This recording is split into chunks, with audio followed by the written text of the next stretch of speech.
Welcome to Eventful Endeavors, secrets to crafting the perfect celebration. If you're planning an event and looking for useful tips from industry experts, you're in the right place. So get ready to take some notes and we'll dive right in. This is Eventful Endeavors.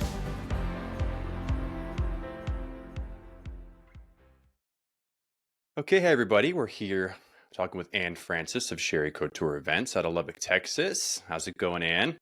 It's going well. How are you? Doing good. We're glad you're here. Thank you. So we're just trying to work together, all about supporting each other, build some good content, get your name out there, and for people that are looking for event planning services.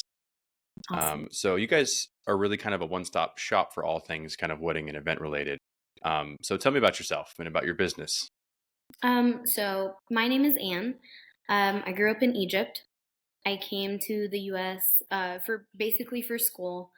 Um, I met my partner and we started Cheri Couture together. I've always had a passion for events and for weddings, and having bringing someone's big day to life. So I went to school for graphic design and then switched that to digital marketing. And then I did absolutely nothing with that other than try to apply it for my business. But yeah, I started Cheri Couture in January of 2023. We did a lot of mixed events last year, and then this year we've just been focusing on weddings and kind of helping every bride stick with their budget. So we're definitely budget friendly. But yeah, it's just to help them bring their day to life as stress free as possible. Got you. Cool. So what age did you move to the U.S. from Egypt? Did you move straight to Texas or did you Yep. live elsewhere? Yeah, I went from Egypt to Lubbock, Texas at 18. Actually, it was 2 days after I turned 18. Wow. Okay. So Yeah. I expected a moved here very young sort of story, but you actually grew up in Egypt. That's awesome. Yeah. So I mean, you kind of explained what got you started, but you went to school for graphic design. So you said you didn't do much with that. So did you leave another job at some point? You started this business recently. So have you always been involved in event planning, or did you leave another job or industry to kind of step into it full time? So I was just doing small jobs throughout college, because I was a full-time college student. So I babysat or I worked part-time jobs. But it was never a full-time career that I wanted or that I jumped in before wedding planning. I've always been interested in wedding planning, and I've always had a passion for it. I used to coordinate events from 2018 up until the end of 2022, where I was like, you know what? No, I actually want to go full in. I want to start this. And my partner was super supportive, so he was like, you know what? Let's just go in and start doing it together. So Cool. Well, it sounds like yeah. it worked out. I know that 2018 to 2023, there was a difficult period in the middle of that, probably. That was, Yep. for events. All of us in the event industry had a tricky go there, as did many other industries. But That's very okay, true. cool. So let's talk about your experience sort of in the wedding and event industry. So are there any trends that you're seeing in the wedding event industry in your area? Maybe new trends emerging versus in 2018 or 2020? Tell me about that. So actually, I remember end of 2022, beginning of 2023, I was told that trends for the end of 2023, start of 2024 was gonna a lot of them were gonna die out. And one of them was the simplicity of baby breaths, florals in wedding industry and how they should just be out and stuff like that. But as we approach 2024, I'm seeing that the extravagant and huge centerpieces that used to occur back in 2018 or so is slowly vanishing, and the simplicity of florals with maybe mix match little centerpieces have been emerging with maybe candles, and it's been more of a timeless vintage romantic feel than oh, let me try to make a wedding that looks $100,000 worth. So Right. And it's interesting you say that because a lot of event planners and companies we talk to have similar things to say mhm. about sort of maybe it's the age group or the demographic that's sort of moving into their wedding, sort of window or years. But simplifying and sort of choosing non-traditional alternatives seems to be becoming sort of the tradition almost. Yep. So I've seen the same thing for sure. That's similar with us. Not everybody has dueling pianos at their wedding, but it's becoming more of a fun sort of third option. Wedding bands and Mhm. DJs are traditional, but So we play a lot of weddings, I think, where brides and the planners and everybody involved is looking for something sort of non-traditional. I agree. Okay, cool. So this is a fun one. This is a fun question I like to ask. So what are some things that couples should never ever do? Cringeworthy things that you hate seeing at your events? And you don't have to name any names or anything like that, of course, but everybody has some. So what would you say? I definitely say when the couple gets excessively drunk on their wedding day, because I'm like, you're supposed to be there and enjoy your big day. So I Hmm. don't correlate getting drunk like with enjoying my day. That or when the couple allows other couples to propose on their big day. I cannot stand that one. Ah, Yep. that's a new one. I don't think I've ever seen that or heard that one. So basically somebody piggybacking off of somebody else's wedding in some sort of romantic setting to have somebody else. I've never seen or even heard of that. But already I agree with you. Yeah. That's a little cringy for sure. Just the concept alone. Yeah. And yes, getting super, super drunk on your day. Uh, I, I want to say, unfortunately, I probably see that more often than I don't see that, Yep. to varying degrees. Right. But yeah, that's a surefire way to, you've put so much time and energy and resources into it. So it's Yeah. difficult to, you're right. I agree with you. Letting it kind of slip away in that way. Right. That's a common thread too. That's a common one to hear. Yeah. Okay, so on the flip side of that, what is your favorite part of a wedding day? My absolute favorite part, I don't know. I would definitely say like after the ceremony and into the grand entrance when everybody's like, okay, it's the start of the party. They've already said I do, and the nerves have started to like let loose a little bit. That, or if they choose something that's like a super fun cocktail hour where all the guests are absolutely enjoying themselves. So you're saying kind of that moment where everybody has pulled off the strict scheduling sort of part and the rehearse bits, and everybody can kind of start to unwind and Yep. undo their top button and hang out and party. Yes, very much agreed. I'm a sucker for like the father-daughter dance. I have two daughters, so it gets me Oh. every time, every time. Mhm. But yeah. Okay, cool. So this is a fun one too, and this kind of plays into like stepping away from some of that non-traditional stuff. What's the most like unique or fun idea you've seen at a recent wedding or event? I know you said you're focusing on weddings, but broad scope event as well. Right. I'd say I've seen a cocktail hour game where after everybody took their photos and photography was like kind of completed with their task, they had this spin the wheel game, and they just spun this huge wheel, and it had like certain different tasks, and they were like everybody in the table gets to do something like funny, or um, I don't know, everybody in the table takes a small shot, something like that. It's very unique and it hasn't been done frequently, so I've absolutely loved that one. Nice. Is there like do you sort of suggest things like that, or is there would that fall into your wheelhouse? Like you would organize that and things like that, or is that like a third party vendor that comes in and has games and activities? So we can organize it. We also have vendors for certain things that we don't have. So with the spin the wheel, I know that my husband does, or my partner, he does a lot of well, he's my husband, but It's both. Both two things can be true. um, but he does a lot of the building with the Cheri Couture. So he's like, if anything needs to be built, like backdrops or anything like that, he'll do that. So we have a spin the wheel machine.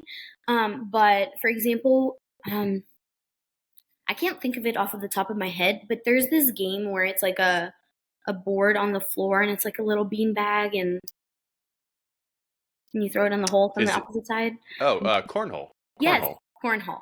Yeah. So we have a Yeah. vendor that provides that, and we just had it at our wedding this past weekend, and all the guests had such an awesome time outside while the bride and the groom and their bridal party was like aside taking their photos.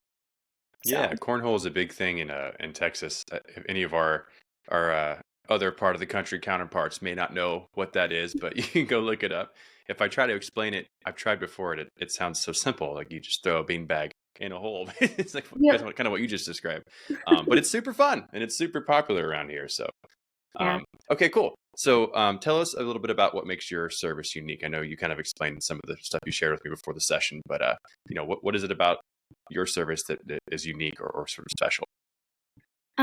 I definitely say that it helps a lot of brides as far as I've heard from like feedback from all of my clients so far, it has helped a lot of brides that our business has a lot of what they need from their big day in one company. And it kind of like, because we have bundle packages and stuff like that, it allows them to save money in a lot of areas. And instead of going to like 4 different businesses to find, let's say, a backdrop or balloon garlands or centerpieces or floral rentals, we have all of that. Then to add to it, we have close connections to certain companies and we collab with. Um, so as an example, we've recently collabed with Hilton Hotels. So anytime our couples want to book for a hotel, we get one of the best rates in the DFW area or San Antonio area, as an example.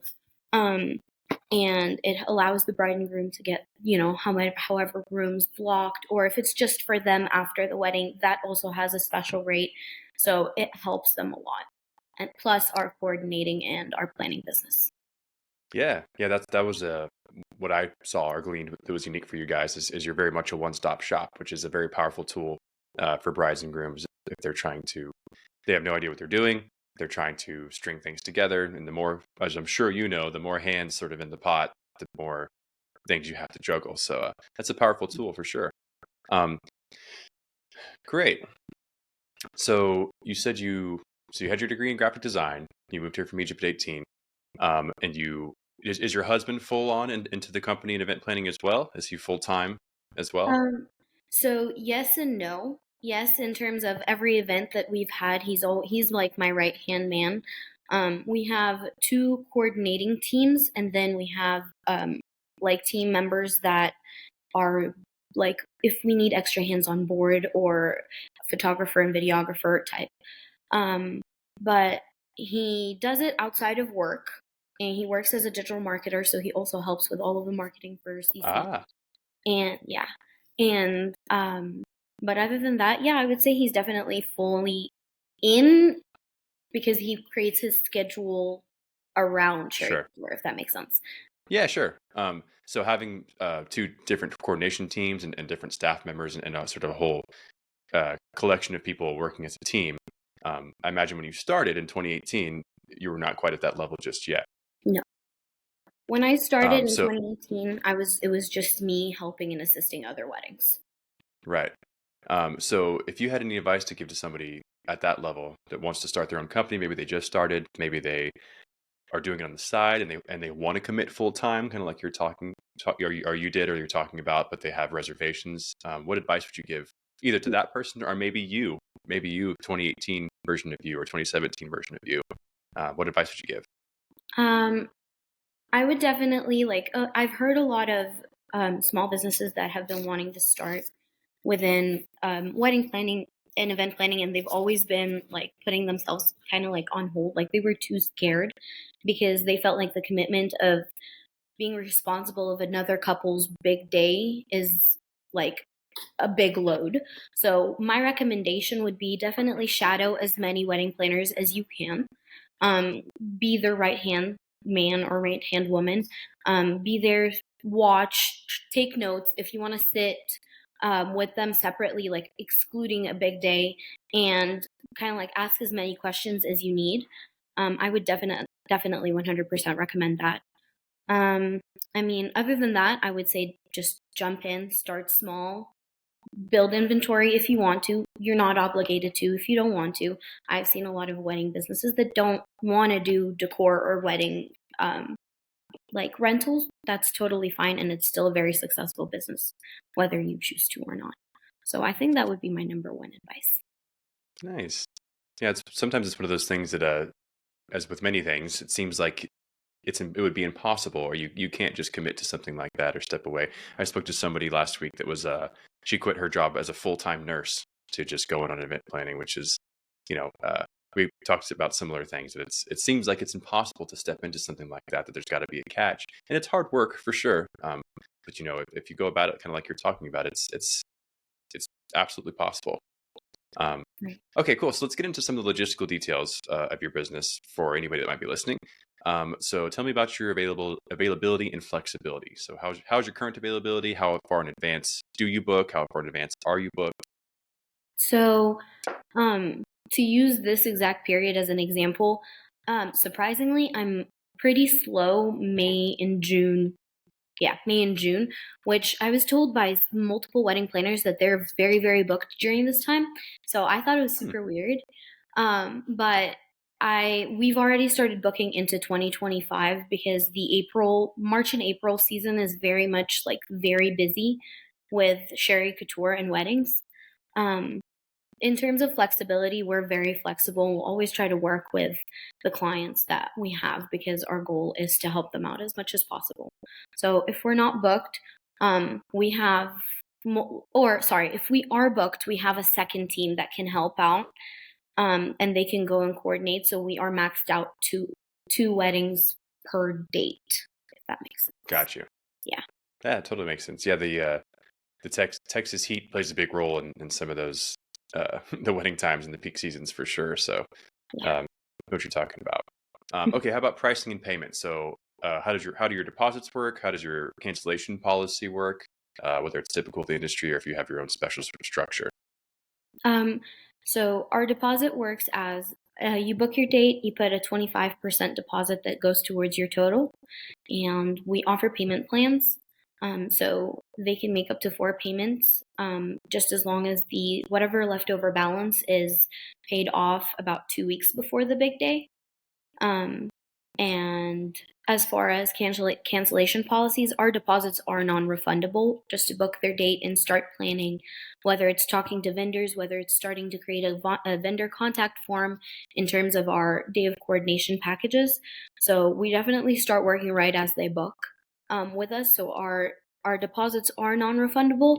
The only time they are refundable is if something were to happen and we weren't to fulfill our duties, which we pray that we never have to go through that. Sure. But yeah. Yeah, absolutely. So at an event, I know you said you have two teams, right? So are you always leading one of those teams, or do you have two team leaders? Would you be the main point of contact prior to the event, or would you have a team leader assigned, and then you kind of oversee, or how does that work? So I'm always the point of contact. Whoever books with us, they go through our HoneyBook system because our website is under construction right now. So they go on our HoneyBook link and they fill in an inquiry form, and then I reach out to them. Um, I communicate with them, I meet with them, and then after our first free consultation, if they decide to book with us, um, I'm usually the main team lead. If I'm booked that day, then our second team lead comes in, he meets with them, and he starts the process with them, and he basically takes over. I try to still be involved because I love making connections with all of my clients. Like I love talking to everybody. Mhm. So I still want them to feel like they're safe and that they know for sure that everything's gonna, go as planned. And if my second team lead needs any help or has any questions, he always has the ability to come and talk to me. Nice. Yeah, it's also a powerful thing for brides and grooms, but brides a lot of the time, to Right. feel like there's a real person involved. They have a personal connection and a personal sort of hand in things. Right. Um, so excellent. Okay. This is a good one. I think you mentioned this in sort of your info that I was able to review before the call. Are there preferred vendors that you recommend? And do you have any requirements? Do you require couples to use any preferred vendors, or do you have a preferred vendors list that you share? So I have a preferred vendors list and I share them with my couples, but I never require them to go through those vendors. I have, the vendors that I've chosen have started from like the most affordable startups to kind of like a very luxurious price per se. So I try my best to work with every couple and their budget. And if let's say three vendors for, let's say DJ doesn't work out and they want someone with a different style, then I start reaching out to different vendors. And then if they worked out well with us for that event, I add them to the list. But they're never obligated to just pick our list and our list alone. Gotcha. Excellent. Okay, cool. Do you have any funny wedding stories that you can think to share? Kind of your go-to hilarious or once in a lifetime, one in a million sort of stories or things that happen in an event. So this past weekend I had a wedding and the groom had asked me to go pick up this bag that had stuff that he wanted to like use, and it was right before they were about to do the bouquet toss and garter toss. And I asked him, I was like, "Are you planning something?" And he goes, "No, no, no, everything's gonna be okay." So he goes he goes into the groom's suite with two of his groomsmen.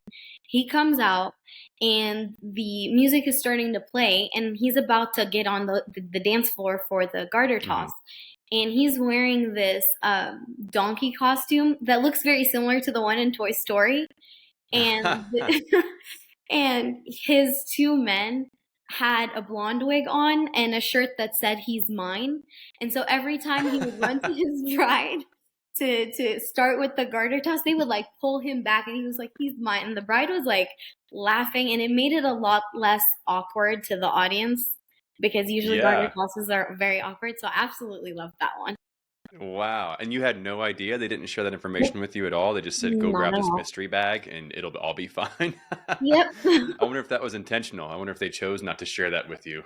Just so they didn't Probably. have any one of those ask for forgiveness instead of permission situations. And usually I'm like, Um, if you're gonna throw a prank, please let me know, because a lot of the times the pranks don't end up like going the right way. Like there was a prank right. where the groom just smudged the whole cake in the bride's face, and she had Mm, put so much time on her makeup.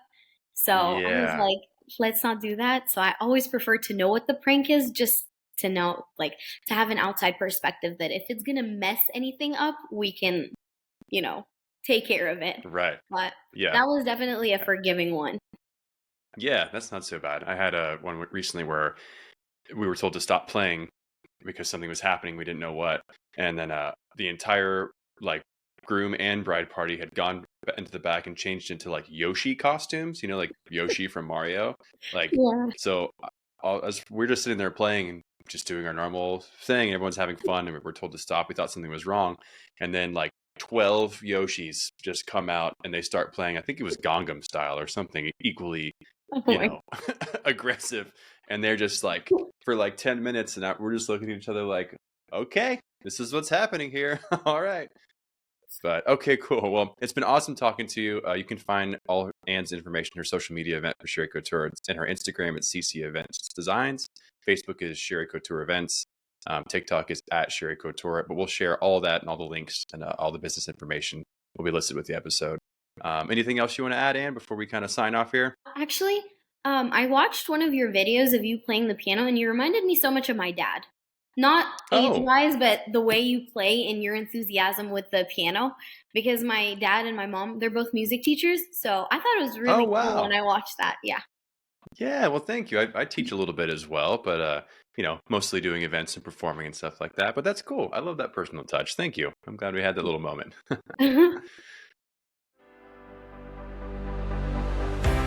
Thanks for listening to another episode of Eventful Endeavors, Secrets to Crafting the Perfect Celebration. We hope to have left you with some actionable ideas for your own event. If you like the show, please subscribe and definitely leave us a review. We read every comment. So until next time, happy planning and see you soon on Eventful Endeavors.